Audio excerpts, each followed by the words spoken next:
course, we got this cool fellow right here who is an alum of the Cinderella story, Mr. Ross Monks. We're going to let you go ahead and introduce yourself furthermore. Hey, good afternoon. As Smoochy said, I'm Ross Monks, buddy of James. James and I hang out at the Hornets games, and he's invited me to come on the podcast, so I'm glad to be here. Thanks for having me. Man, no problem No at problem. all. Love having you over here. Now, of course, you were rooting for a particular team, an alum. Absolutely. It was not Loyola Marymount. It was Loyola University. The rest of y'all call it Loyola University of Chicago. Right. But those of us who went there, it is Loyola University. Okay. And it's the largest of the Jesuit universities in the United States named Loyola, so we consider ourselves kind of the flagship Okay. of the Loyola. So absolutely, yeah. I'm a 1984 grad of Loyola. I had the honor of playing on that team up through my junior year. Okay. So this is kind of a return to relevance. When I played, we were a top 40 team. We had the second leading scorer in the country. Leading scorer was a guy named Xavier McDaniel out of Wichita State. And the number 2 scorer in the country for the 82-83 and the 83-84 season was a guy named Al Frederick Hughes out of Robeson High School in Chicago. Wow. So had the pleasure of playing with Al, and Andre Battle, Andre Moore, a lot of great guys from that era. And then we disappeared from the scene for about 33 years until here we are. Oh man, loving it. Loving it. Wow, that is something. Now, just in case people are wondering why I said Loyola Marymount, because I do get free gear from them. Keep on sending them. So, man, talk about the whole March Madness experience that you were able to go ahead, attend games, see guys that you haven't seen in probably over 2 decades. Yeah, it was interesting. And in the spirit of complete transparency, I got to be honest with you, I stopped following Loyola basketball about 4 or 5 years after I graduated because the program was not competitive anymore. And we played in the old Midwestern Cities Conference, which became the Horizon League. Right. The level of competition started to decline. Back when I played, and this is going to sound like, back when I played. Back in my day. Back in my day, the Midwestern City Conference was pretty tough. We had Xavier, we had Butler, we had Evansville, which was a powerhouse back then. I don't know if you guys recall that era. That's back when they wore the short sleeve shirts. And the short shorts. Yeah, and the short shorts. Well, yeah, everybody remembers the short shorts. But it was a powerhouse. And then Xavier left, and Butler left, and Evansville went to the Valley, and all the schools. And then we started bringing in lesser. No offense to the schools, but they aren't Xavier, Butler, and Evansville. Right. We used to play every year. We'd play Big Ten schools. We'd play Illinois. We'd play Northwestern. We played DePaul every year, and this is back in the Ray Meyer years. So it was legit. And all of our games were on WGN and broadcast nationally. Now that went away. And so the program kind of declined. A lot of us we started working, raising families. We had other things to do. And then all of a sudden this year, well, I'll take it back, 7 years. I went to the alumni athletic department golf outing, and I met Porter Moser. Right. His first year on the job. Okay. Great guy, genuine guy, authentic guy, transparent guy. There's no guile about him. He is a great leader. And I said, well, I think we got something here. But it took him 6 years to put it all together. Thankfully, the school gave him that opportunity. I don't know that any big program's going to do that anymore. But he had that opportunity. He put it together. And I just started popping up on my news feed. Loyola is 25-4. I'm like, what? Right? So I checked out one of the last regular season games. It was played on the Ocho, ESPN. Yeah. And I saw it, and I saw phenomenal ball movement. I saw a team that could light it up from 3, and I saw this weird kind of juxtaposition of 2 completely different centers. You got the prototypical 1990s 6'9", 265 plow horse in Cameron Krautwig. And then you got this 6'5", lightning quick guy in Jackson, right? And I'm like, wow, that's pretty interesting. So we can go like 5 out, or we can go 1 in, 4 out, Yep. and everybody can shoot the 3. There's something here. So then I start following the MVC.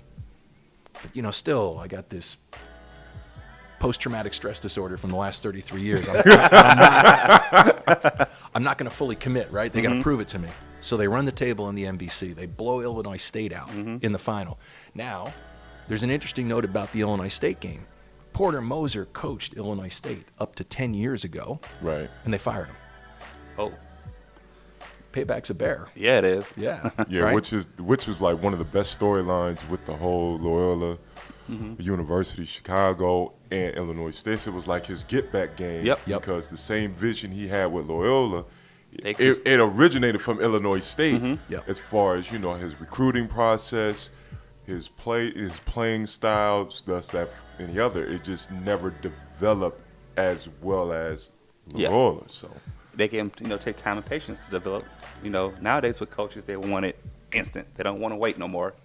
I.e., Texas, Yeah. they will fire you after 2 seasons. Well, I mean, is it, and of course, you can, answer this question better than we can.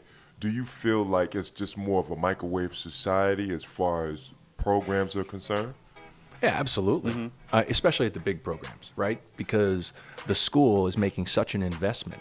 It's got to justify, particularly in a state school, it's got to justify to its trustees and to the taxpayers of the state, why am I paying $5 million for my coach when he's Mediocre. Right. Not making a tournament every year. Yep.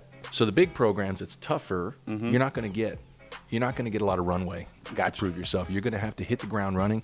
At most, you'll get 3 years. Basketball, maybe 3 years. Football, maybe 4. Get your guys in, like i.e. football, Tennessee Butch Jones had. His guys finally came in. He couldn't produce, and they let him go. Yep. Like Lovie Smith at the University of Illinois. Exactly. So this is really his, I think, second full year. So he'll get one more gimme, and then he's got to start. But I don't know if y'all were following Illinois football. I don't know that there's a reason to at this point, but they just landed a 5-star quarterback. Okay. Yeah. Right. Yeah. So that's promising. Yeah. And Illinois football has been relevant since, early 2000s? Yeah, Rashawn Mendenhall. Oh, wow. Yeah. That name. Yeah, and Juice Williams, I Yep. think, was Yeah. like the last legit. Big name. I want to think, was it 2005 they went to the Rose Bowl? And got blown out. But they went to the Rose Bowl. Yes, it did. Yeah, that's when you start worried about participation trophies. Yeah. I remember my home ex-roommate was an SC fan. SC against Illinois. Oh, no. Yeah. As long as you make it, it's like 60 bowl games now. So Yep. if you make one of them, It's progress. that's, yeah. Yeah, in fact, I think there's a Ball is Life Bowl next year. Is that? Look, if we could get one, We'll take it.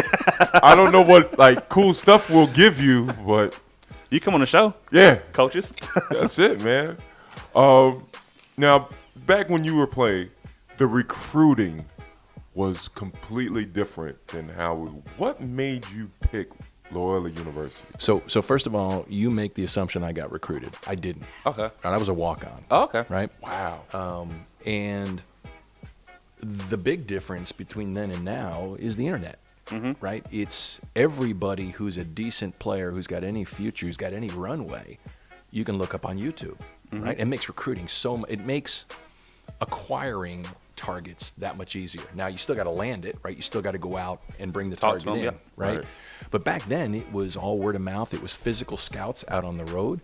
Loyola's center of mass for their recruiting was the Chicago Public League and the Chicago Catholic League, and we did well. But we were competing with DePaul, who was a bigger program back then. We were competing with Illinois, Marquette, the Midwestern Notre Dame. Oh, yeah. They're all working that market. But as soon as for two things. First of all, the internet and ESPN, 24-hour news cycle, 24 hours of college basketball. So you can start to see, and then those tentacles start to spread. And I think the issue with Loyola was we went away from our sweet spot. We were fishing in that pond, in the public league and the Catholic league pond, and we were doing well, but we figured we wanted to go outside that. And that wasn't our strong suit. Yep. And now we're back to it. If you look at our lineup now, Dante Ingram from Simeon. First player we've had from Simeon in 30 years. Oh, wow. Right? And Dante he was the sixth man on the Jabari Parker Team. state championship team. Oh, okay. Right? So we're back into that. Nice. We've tapped back into that market. So that was probably the biggest difference. Is it really is a kind of a Six Sigma process now, Okay. right? As opposed to back then, it's data analytics, it is film, it is objective data. Back then, it was scouts calling in and saying, we got to sign this guy. Yep. Now, let me ask you, how important it is, for a university that doesn't have the luster like a Kentucky or Duke to land that kid from a big-time metropolitan city like a Chicago, like a New York, like a Philly, like a Miami, in your program? So it's huge, but the chances of doing it are very slim. Yep. There's only a few times a D Wade is going to go to Marquette, Yep. right? Because those big programs have now established themselves as pipelines to the NBA. Mm-hmm. So if I've got NBA skills, I'm more likely to go play for Coach Cal. Yep. Because Coach Cal has got a history of putting guys in the NBA, developing guys in the 1 year he has them, and they're all lottery picks, Yep. Yeah, true. right?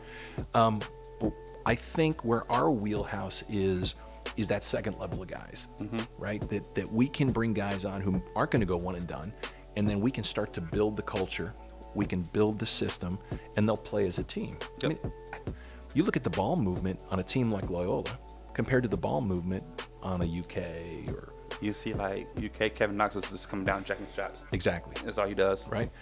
Go back and replay the K-State game or replay the Nevada game. Yeah. Count the number of passes in each possession. There's kind of there's a cool command that you can hear Porter Moser yelling, and it's 0.5, 0.5. That means in a half second, you got to decide, are you passing, are you driving, are you shooting, are you passing and cutting? And I don't want you hanging onto the ball for more than a half a second. Gotcha. Right? And that facilitates or that drives ball movement. Yep. Right. And I have a question. So we talked this earlier. I like a team better with more leadership, skill, develop. And I feel that's better for the NCAA, in my opinion. If you look at the Final Four teams, it's all been teams that develop over time. Not too many one and done players in this Final Four at all.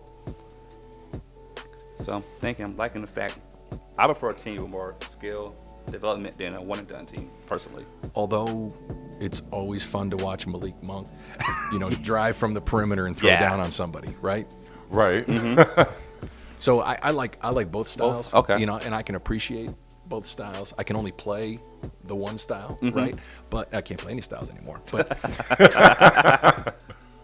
but I can appreciate both. Okay.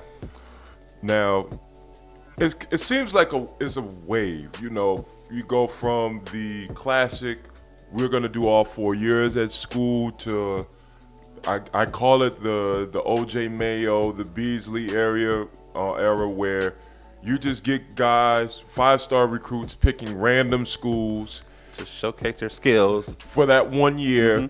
And now we're getting to that powerhouse, I want to say the AAU era of basketball, where we're just going to get as many 5-star recruits as we can because we all played on the same AAU. We're just going to all go to this one school.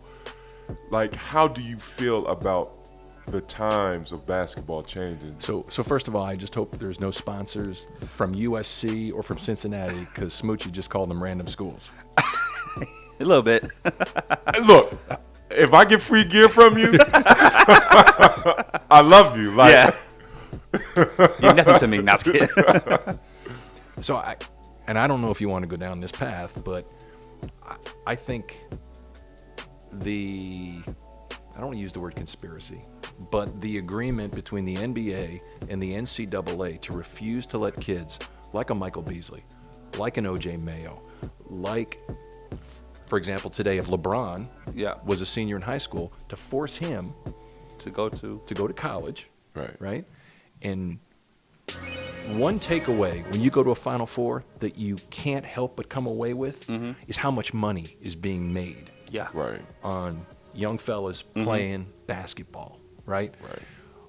Where do we get the audacity to tell somebody you can't earn money for a year, You got to come feed this machine. Exactly. You got to feed this business because it is a business. Exactly. I'll send you some photos later. When you show up at your hotel and your hotel is wrapped 30 feet high with pictures of your team, and every wall in your hotel is vinyl wrapped with pictures of players, and you get a goodie package like I've laid out in front of you, and you pay what you have to pay to be in that environment, you understand there's billions of dollars that were made this past weekend in San Antonio. So where do we get off telling these kids, I'm sorry, you can't go to the NBA and make money. Exactly. You need to go to the NCAA for a year, do your time, and move on. Right. Yeah. Now, with me, I like the era where you don't necessarily have to go to Duke. You know, I tell this to kids all the time. If you're good, you're good. You going to nothing, you know, not knocking Coach K or, you know, anybody at Kentucky.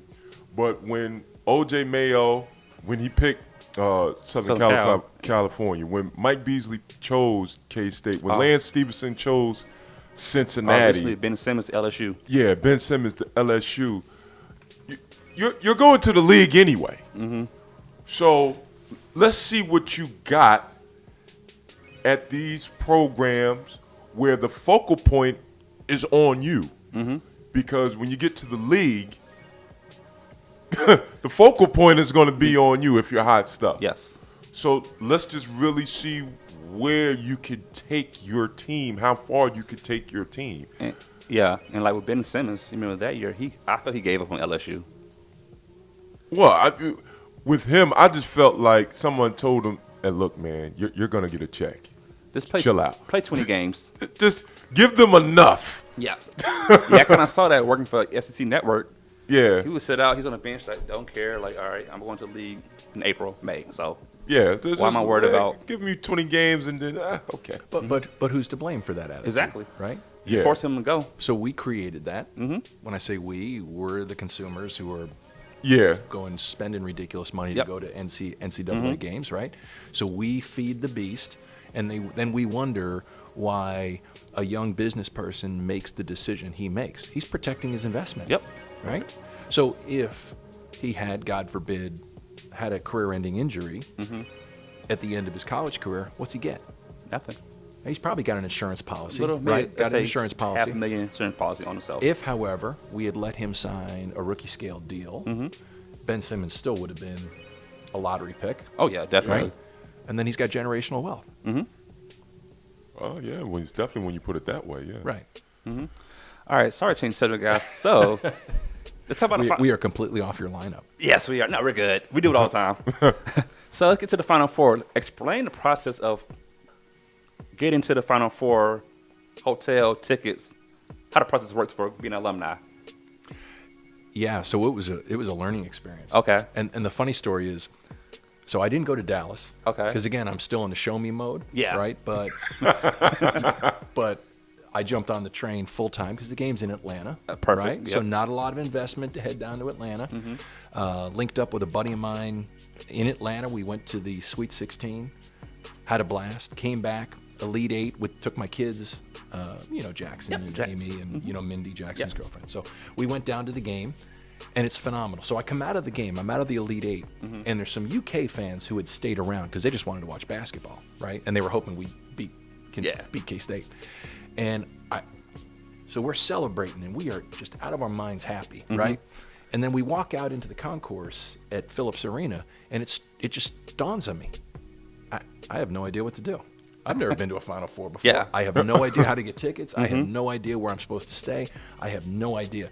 And there's this older, probably my age, UK couple, and they're like, congratulations, you guys have the most fun team in the tournament this year. We hope you go all the way. Oh, thank you, ma'am. I don't know what to do. Yeah. And without missing a beat, she goes, get your hotel first, get your airfare second. The tickets will work themselves out. Okay. So if you're not going to go with the official package, that's great. That's great news, because I'm telling you, I went back to the hotel room and started Googling hotels, and as quickly as I'm clicking on them, they're selling out. Wow. Oh, man. It is just, and it's just going. Because up until that point, nobody, knows if you're gonna get there or not. Right. So the hotels start filling up, and then if you're on the alumni mailing list, you start getting hit. Probably 45 minutes to an hour after the game, they start hitting you up. Hey, congratulations, we've made it to the Final Four. Here's your official package. Wow. So they've already got airfare, hotel, and ticket packages. So that's nice in that They do it for you. they do it for you, but you pay for that convenience. Oh yeah. It was pretty pricey. And what I also learned was so the NCAA controls distribution of all the tickets. Okay. They tell the schools what to charge. They tell the schools the graphics to use. It's like, send this package out. Put your players' pictures in, send the package out. Wow. And the best seats come with the most expensive packages. Gotcha. Right? So, for example, Loyola sat section 106 to section 110 at the Alamo Dome. Okay. And the Alamo Dome, it's real important where your tickets are because it seats 100,000 people for basketball. And when you put a basketball court on a football field, baseline to baseline is 35-yard line to 35-yard line. Okay. Right? Right. And then you've got 48 rows of seats, folding seats, Right. before you get to the football stadium. And so let's say, and then the sections, 106 is a corner, 7's a corner, 8 is a corner, 9's a corner, 10 is on the baseline, and 11 is midcourt. Okay. Right. And so all four schools have that configuration of the 100 level. Now here's the thing. You want to be in the first 24 rows of each one of those sections. Because if you think about it, football field to stands is maybe a 6 to 12 foot elevation. Yep. Right. They got to get 48 rows in that 6 to 12 foot elevation. So if you're not 6'8", I'm 5'8", so you want to be up front. And if you want to be up front, you got to get the package. Because if you don't get the package, so what they do is they'll take all the tickets and they prioritize them top to bottom. I'm sure the guys who actually played minutes were given better priority than I was. But they prioritize the prioritize the tickets based on the package you buy and the quicker you buy it. So you want to pull the trigger quickly. yeah. Now we did okay. We were in section 110, row L. Okay. So we were It's not bad. middle. we were 12 rows up from the floor. Not bad. But I swear to you, I was only like 18 inches off the floor. So there was Really? Wow. yeah. So I had no problem seeing. But Libby was like, all right, and she watched the big screen all liked night. the cell. Yeah. Oh man. Now explain to me, if you was like not in that element of those 12 to 15,000 seats, you're pretty much screwed if you was above those. Like, You know, I think so, but I don't know so. So I'm just trying, because I didn't go up there and check it out. Okay. But I think you're a distance, right? So you think about sitting upper deck at Bank of America, right? Yeah. For football, with 22 guys on the field, and it's a bigger field, it feels like, but again, squeezing in 35 to 35 and a little bit more than hash mark to hash mark, and there's only 10 guys on the floor. I'd rather just watch. You do a better job watching it at home.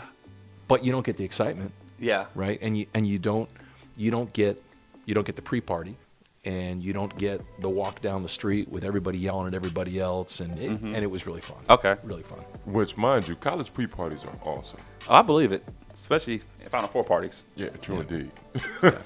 So explain to us, how was San Antonio sights and sounds with the Final Four going on? It was crazy.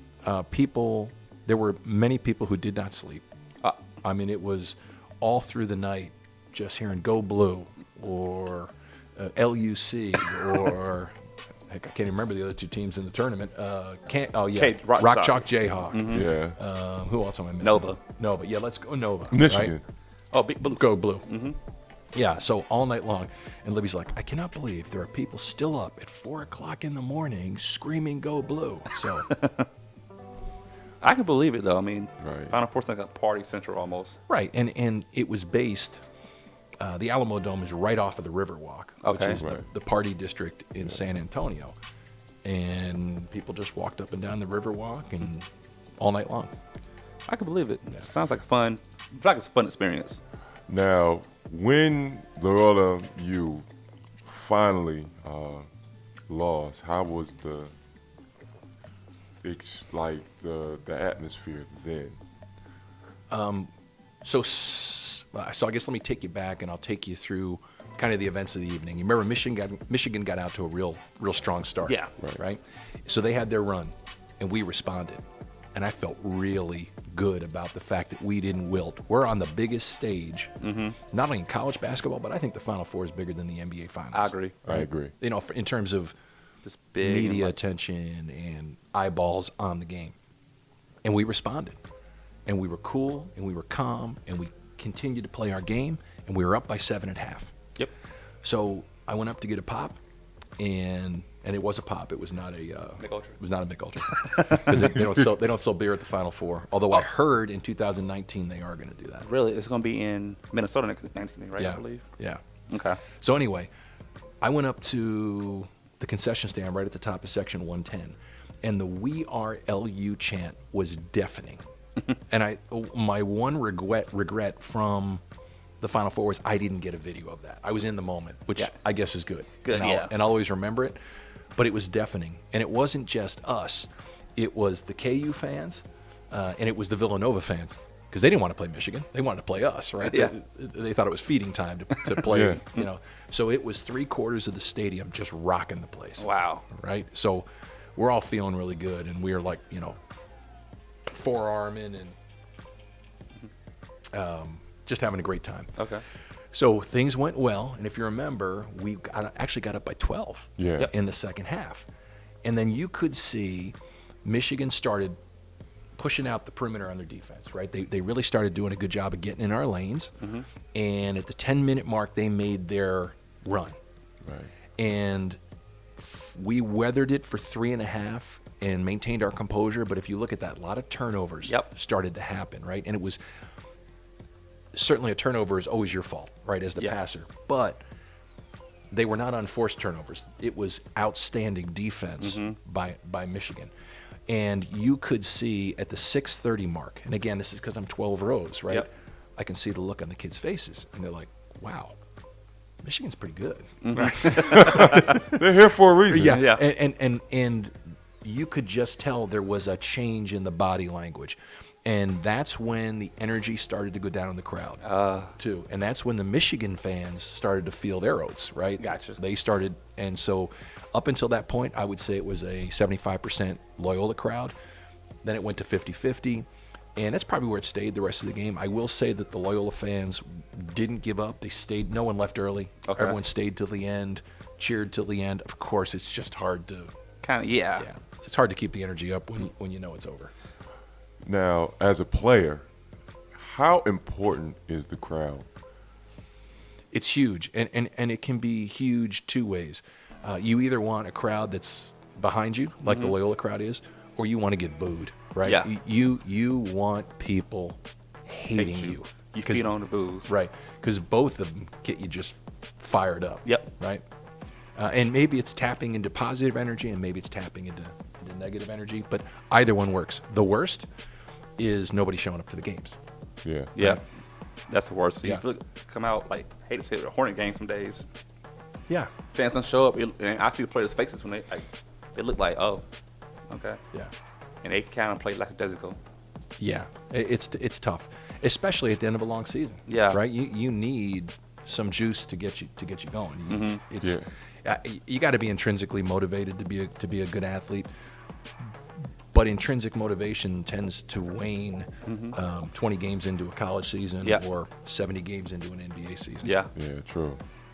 Man. That is wow. So that sounds like a great experience. Like, Yeah, if you get the opportunity, definitely take it. Okay. And it's one of those bucket list kind of things, right? that's been my goal. I think I'm going to shoot for the Atlanta Final Four in 2020. Atlanta Final Four it is. 2020, we already calling it. It's recorded. And I'll tell you right now, I'll commit to taking you to the Loyola pregame party. Okay. Love it. Yeah, I will be there with you. Now, you're seeing the roster, you being a Loyola alum, do you see any NBA talent on the roster? So I'm like the worst judge of whether, as my son will tell you, I'm a terrible judge of NBA talent. Guys I thought should have absolutely killed it have not. Like, I'm a huge Lance Stevenson fan. Okay. Huge. Apparently a little bit off on that one. Gotcha. I'm not going to talk about the negative ones, but there have been plenty of guys I thought were can't misses and missed. The difficult thing is, if you look, and I've just got the Loyola lineup here, I think there are some guys. I like this Marcus Towns, the junior, 6'4" kid out of New Jersey, tough guy, 6'4", 210. So he's got an NBA body. He could play the two. I like, and it all depends on his development, our center, Cam Crutwig. Now, I'll definitely like him. And is he a senior this year? He's a freshman. He's a freshman? Yeah. I like to see him next year as being one of the focal points for you guys' offense because, 6'9", can rebound at a high rate, traditional, back to the basket. Guys, got a great array of post moves. You don't see that in the NBA now, man. And you know. And another one, they've got a kid that transferred from New Mexico. And I actually saw him in the gym working out before the Final Four game. Now I will butcher his name, but his first name's Aher and his last name's Uguak. Okay. And he came from Canada, so he kind of flew under the radar. Went to New Mexico, didn't get much time. Okay. He is an athletic 6'7". Nice. Athletic 6'7", built, very muscular, very athletic, hard worker. He's in the gym working up a sweat, and so I'm looking forward to see what he's like next year too. So you got to give us a bold prediction for you guys next season. So I think we return a lot of talent. Only 3 guys out of the rotation graduate.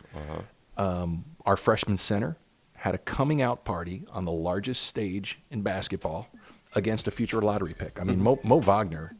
Oh, it's gonna be It's like Dirk Light. Right? Yeah. He's like a young Dirk, right? And in fact, didn't Dirk do a shout out to Mo Wagner? I think after the game against y'all, he gave a big shout out to him. Yeah. So Cam had a great game on a big stage against a phenomenal player, a phenomenal 5. He's a stretch 5. So I feel really good about that. I think Marcus Towns is our best player. Okay. He's coming back. Now, Dante Ingram, I think, performed better this year, but I think Towns has got the best talent. He's got runway. He's got the best talent, Okay. and he's a beast. We apparently have some good recruits. I haven't done the scouting report on them.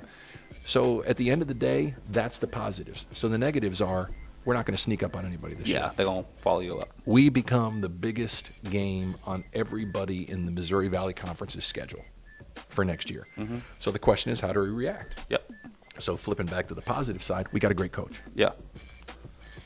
Now, and this is my last question.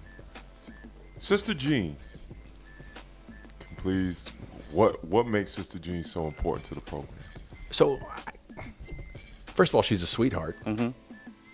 She is sharp as a tack as a 98-year-old. So I got to tell you a funny story. So we were at the Elite 8 game, and my daughter, Amy, wants to go up and get a picture with Sister Jean. So the guy who is watching her is an old buddy of mine. He used to be the trainer. Now he's associate athletic director. So I go up, can we get a picture? Oh, yeah, come on up. So Amy is in the frame with Sister Jean, and my buddy Hitch starts to wander in the frame. And Sister Jean, without missing a beat, without breaking her smile, just grabs him by the hip and pushes him out of it.